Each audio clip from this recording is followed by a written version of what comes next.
Hi hello friends, ಹೇಗಿದ್ದೀರಾ friends? ಇವತ್ತು ನಾನು ಮಾಡ್ತಾ ಇರೋದು ತುಂಬ ಈಸಿಯಾಗಿ ಸಿಂಪಲಾಗಿ ಸೋರೆಕಾಯಿ ಹಲ್ವಾ ಅಂತೂ ತುಂಬ ಹೆಲ್ದಿ ಹಾಗೂ ತುಂಬ ಈಸಿ ಕೂಡ ಮಾಡಲಿಕ್ಕೆ ಕೂಡ. ಈ ಸೋರೆಕಾಯಿ ತಿನ್ನದ ಮಕ್ಕಳೆಲ್ಲ ಇದ್ದರೆ ಈ ಥರ ಹಲ್ವಾ ಮಾಡಿ ಕೊಟ್ಟರೆ ತುಂಬ ಇಷ್ಟಪಟ್ಟು ತಿಂತಾರೆ, ಅಷ್ಟೊಂದು ಸೂಪರ್ ಆಗಿರ್ತದೆ. ಇವತ್ತು ನಾನು ಸೇಮ್ ನಿಮಗೆ ಹೊರಗೆ ಸಿಕ್ಕುವಂತಹ ಸೋರೆಕಾಯಿ ಹಲ್ವಾ ಹೊರಗಡೆ ಹೇಗೆ ಸಿಗ್ತದೆ ಅದೇ ಥರ ಸೇಮ್ ಮಾಡಿ ತೋರಿಸ್ತಾ ಇದ್ದೇನೆ. ನೀವು ಇದೇ ಥರ ನನ್ನ ಎಲ್ಲ ಕೊನೆವರೆಗೂ ಫಾಲೋ ಮಾಡಿ, ಆಗ ನಿಮಗೆ ಇದರದ್ದು ಏನು ಮಿಸ್ ಆಗದೆ ಕರೆಕ್ಟಾಗಿ ನಿಮಗೆ ಮಾಡಲಿಕ್ಕೋಸ್ಕರ ಐಡಿಯಾ ಸಿಗ್ತದೆ. ಬನ್ನಿ ಫ್ರೆಂಡ್ಸ್, ಈಗ ಈ ಸೋರೆಕಾಯಿ ಅದೆಲ್ಲ ಸಿಪ್ಪೆ ತೆಗೆಯೋಣ. ಆಮೇಲೆ ಇದನ್ನು ಈ ಥರನ ಕಟ್ಟಿಂಗ್ ಮಾಡ್ತಾ ಇದ್ದೇನೆ. ಸೋರೆಕಾಯಿ ಇದರಲ್ಲಿ ಎರಡು ಶೇಪಲ್ಲಿ ಬರ್ತಾ ಇದೆ. ಇದು ಈ ಥರ ಶೇಪಲ್ಲಿ ತಗೊಂಡಿದ್ದೇನೆ, ಉದ್ದದ ಶೇಪಲ್ಲಿ ಕೂಡ ಬರ್ತದೆ ಸೋರೆಕಾಯಿ. ಇದು ಕುಂಬಳಕಾಯಿ ಅಲ್ಲ, ಒಬ್ಬೊಬ್ಬರು ಕನ್ಫ್ಯೂಸ್ ಆಗ್ತಾರೆ ಕುಂಬಳಕಾಯಿ ಹಾಗೂ ಸೋರೆಕಾಯಿಯಲ್ಲಿ. ಕುಂಬಳಕಾಯಿಯದ ಹಲ್ವಾ ಕೂಡ ಮಾಡ್ತಾರೆ, ಆದರೆ ನಾನಿವತ್ತು ಮಾಡ್ತಾ ಇರೋದು ಸೋರೆಕಾಯಿ. ಅದಕ್ಕೆ ತುಳುವಲ್ಲಿ ತುರೆ ಅಂತ ಹೇಳ್ತಾರೆ.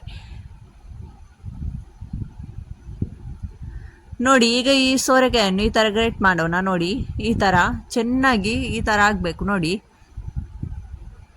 ಇದನ್ನು ಪೀಸಸ್ ಎಲ್ಲ ಮಾಡಿ ಹಲ್ವಾ ಮಾಡಲಿಕ್ಕೆ ಆಗೋದಿಲ್ಲ. ಈ ಥರಾನೇ ನೋಡಿ ಚೆನ್ನಾಗಿ ಆಗಿದೆ. ನೋಡಿ, ಈಗ ಇದನ್ನು ಒಂದು ಪಾತ್ರೆಯಲ್ಲಿ ತುಪ್ಪ ಹಾಕ್ತಾ ಇದ್ದೇನೆ ನಾನು. ನೋಡಿ, ತುಪ್ಪ ಒಂದು 2-3 ಟೀ ಸ್ಪೂನ್ ಅಷ್ಟು ಹಾಕಿದ್ದೇನೆ. ಯಾಕಂದರೆ ಇದು ಬೇಯ್ದ್ಮೇಲೆ ತುಂಬ ಸ್ವಲ್ಪ ಕಮ್ಮಿ ಆಗ್ತದೆ. ಯಾಕಂದರೆ ನೋಡುವಾಗ ಇಷ್ಟು ಉಂಟಲ್ವಾ, ಇದು ಬೇಯ್ದಾದ್ಮೇಲೆ ಕಮ್ಮಿ ಆಗ್ತದೆ ಇದು. ಈಗ ತುಪ್ಪ ಸ್ವಲ್ಪ ಬಿಸಿ ಆದಮೇಲೆ ಇದಕ್ಕೆ ನಾ ಎಲ್ಲ ಗ್ರೇಟ್ ಮಾಡಿದ್ದ ಸೋರೆಕಾಯಿಯನ್ನು ಹಾಕ್ತಾ ಇದ್ದೇನೆ. ನೋಡಿ, ಈ ಥರ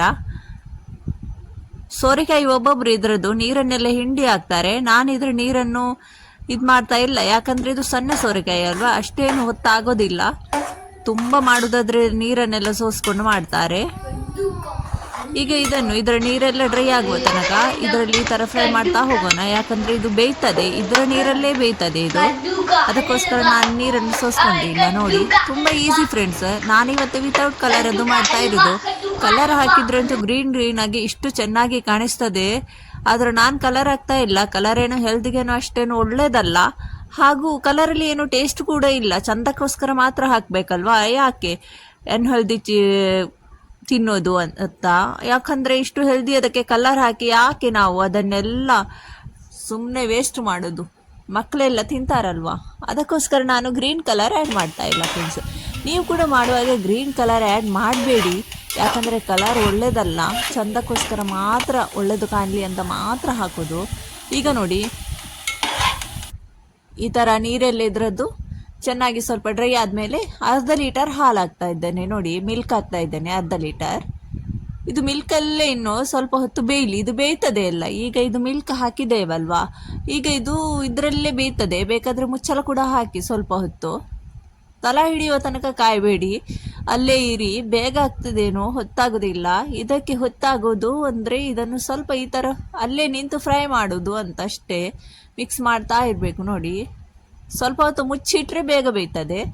ಸ್ವಲ್ಪ ಹೊತ್ತು ಮುಚ್ಚಿ ಆಮೇಲೆ ಇದು ಹಾಲೆಲ್ಲ ಚೆನ್ನಾಗಿ ಆರೋ ತನಕ ಇದರಲ್ಲೇ ನೋಡಿ ಈ ಥರ. ಈಗ ಇಲ್ಲಿ ನಾನು ತಗೊಂಡಿದ್ದೇನೆ ಖೋವಾ, ಅಂದರೆ ಮಾವ ಅಂತಲೂ ಹೇಳ್ತಾರೆ. ಇದು ನಿಮಗೆ ಇದರಲ್ಲಿ ಹಾಲದ್ದು ಅಂಗಡಿಯಲ್ಲಿ ಎಲ್ಲ ಈಸಿಯಾಗಿ ಸಿಗ್ತದೆ ಖೋವಾ ಅಂತಂದರೆ. ಈ ಖೋವಾ ಇಲ್ಲ ಅಂದರೆ ಪರವಾಗಿಲ್ಲ, ಹಾಗೇ ಖಾಲಿ ಮಿಲ್ಕ್ ಹಾಕಿನೇ ಮಾಡ್ಬೋದು. ಈಗ ಅದನ್ನಲ್ಲಿ ರೆಡಿ ಮಾಡಿ ಇಟ್ಟಿದ್ದೇನೆ. ಇದಕ್ಕೆ ಈಗ ಹಾಲೆಲ್ಲ ಚೆನ್ನಾಗಿ ನೋಡಿ ಆರಿತು, ಇದರಲ್ಲಿ ಕಾಣಿಸ್ತಾ ಇಲ್ಲ ಅಲ್ವಾ. ಈಗ ಇದಕ್ಕೆ ನಾನು ಹಾಕ್ತಾ ಇದ್ದೇನೆ ಸಕ್ಕರೆ. ನನಗೆ ಎಷ್ಟು ಸ್ವೀಟ್ ಬೇಕು ಅದರ ಪ್ರಕಾರ ನಾನು ಇದಕ್ಕೆ ಆ್ಯಡ್ ಮಾಡ್ತಾ ಇದ್ದೇನೆ. ನೋಡಿ, ಈ ಥರ ಸಕ್ಕರೆ ಆ್ಯಡ್ ಮಾಡಿ, ಸಕ್ಕರೆ ನೀರೆಲ್ಲ ಚೆನ್ನಾಗಿ ಡ್ರೈ ಆಗುವ ತನಕ ಇದನ್ನು ಈ ಥರ ಮಿಕ್ಸ್ ಮಾಡೋಣ. ಆರ್ಲಿಕ್ಕೋಸ್ಕರ ಬಿಡೋಣ ಇದನ್ನು ಇದೇ ಥರ. ಸಕ್ಕರೆ ಚೆನ್ನಾಗಿ ಕರಗಿ ಸಕ್ಕರೆ ನೀರೆಲ್ಲ ಚೆನ್ನಾಗಿ ಡ್ರೈ ಆಗಬೇಕು. ಅಲ್ಲಿ ತನಕ ಇಲ್ಲಿ ನಾನು ಡ್ರೈ ಫ್ರೂಟ್ ಕಟ್ ಮಾಡ್ತಾ ಇದ್ದೇನೆ. ಡ್ರೈ ಫ್ರೂಟ್ ನಿಮ್ಮ ಇಷ್ಟ, ನಿಮಗೆ ಯಾವ ಇಷ್ಟದ ಡ್ರೈ ಫ್ರೂಟ್ ಇದ್ದರೆ ನೀವು ಹಾಕ್ಕೊಳ್ಳಿ, ಯಾವ್ದು ಬೇಕದು. ನಾನಿಲ್ಲಿ ಗೋಡಂಬಿ ಹಾಗೂ ಬಾದಾಮಿ ಮಾತ್ರ ಹಾಕ್ತಾ ಇದ್ದೇನೆ. ನೋಡಿ, ಈಗ ನೋಡಿ, ಇದು ಕೂಡ ಸಕ್ಕರೆ ನೀರು ಕೂಡ ಹಾಕ್ತಾ ಬರ್ತಾ ಎಲ್ಲ ಡ್ರೈ ಆಗ್ತಾ ಬರ್ತಾ ಉಂಟು. ನೋಡಿ ಫ್ರೆಂಡ್ಸ್, ನೀವು ನನ್ನ ಚಾನಲ್ಗೆ ಫಸ್ಟ್ ಟೈಮ್ ವಿಸಿಟ್ ಮಾಡಿದಾದರೆ ಸಬ್ಸ್ಕ್ರೈಬ್ ಮಾಡಲಿಲ್ಲ ಅಂದರೆ ಫ್ರೆಂಡ್ಸ್ ದಯವಿಟ್ಟು ಒಂದು ಸಬ್ಸ್ಕ್ರೈಬ್ ಕೂಡ ಮಾಡಿದ್ದೀವಿ. ಲೈಕ್ ಕೂಡ ಮಾಡಿ, ಶೇರ್ ಕೂಡ ಮಾಡಿ. ಕಮೆಂಟ್ ಬಾಕ್ಸ್ ನಿಮಗೋಸ್ಕರ ಅಲ್ಲಿ ಕಾಯ್ತಾ ಇದೆ. ನಿಮ್ಮ ಅಭಿಪ್ರಾಯವನ್ನು ನೀವು ಕಮೆಂಟ್ ಮೂಲಕ ತಿಳಿಸಿಕೊಡಿ. ಈಗ ಇದಕ್ಕೆ ಹಾಕ್ತಾ ಇದ್ದೇನೆ ಖೋವಾ. ನೋಡಿ, ಈ ಥರ ಖೋವಾ ಹಾಕ್ತಾ ಇದ್ದೇನೆ. ಇದು ಕೂಡ ಸ್ವಲ್ಪ ಮೆಲ್ಟ್ ಆಗುವ ತನಕ ಮಾಡೋಣ ಫ್ರೈ. ನೋಡಿ, ಈಗಂತೂ ರೆಡಿ ಆಗಿದೆ ಇದು. ನೀವು ಖೋವಾ ಹಾಕಲಿಲ್ಲ ಅಂದರೆ ಲಾಸ್ಟಿಗೆ ನೀವು ಸಕ್ಕರೆ ಹಾಗೂ ಹಾಲು ಹಾಕಿದಾಗ ರೆಡಿ ಆಗ್ತದೆ ಅದೆಲ್ಲ ಡ್ರೈ ಆಗಿ. ಅದು ಅಂದಾಜು ಗೊತ್ತಾಗ್ತದೆ ಫ್ರೆಂಡ್ಸ್ ಮಾಡುವಾಗೆಲ್ಲ, ಏನು ಕಷ್ಟ ಇಲ್ಲ. ಸೋರೆಕಾಯಿ ಹಲ್ವ ಮಾಡಲಿಕ್ಕಂತೂ ತುಂಬಾ ಈಸಿ. ನೋಡಿ ಈ ಥರ ಖೋವಾ ಎಲ್ಲ ಮೆಲ್ಟ್ ಆಗೋ ತನಕ ನಾನು ಸ್ವಲ್ಪ ಹೊತ್ತು ಇದನ್ನು ಇನ್ನೂ ಸ್ವಲ್ಪ ಹೊತ್ತು ಇಡ್ತೇನೆ ಗ್ಯಾಸಲ್ಲೇ, ಆನ್ ಗ್ಯಾಸಲ್ಲಿ.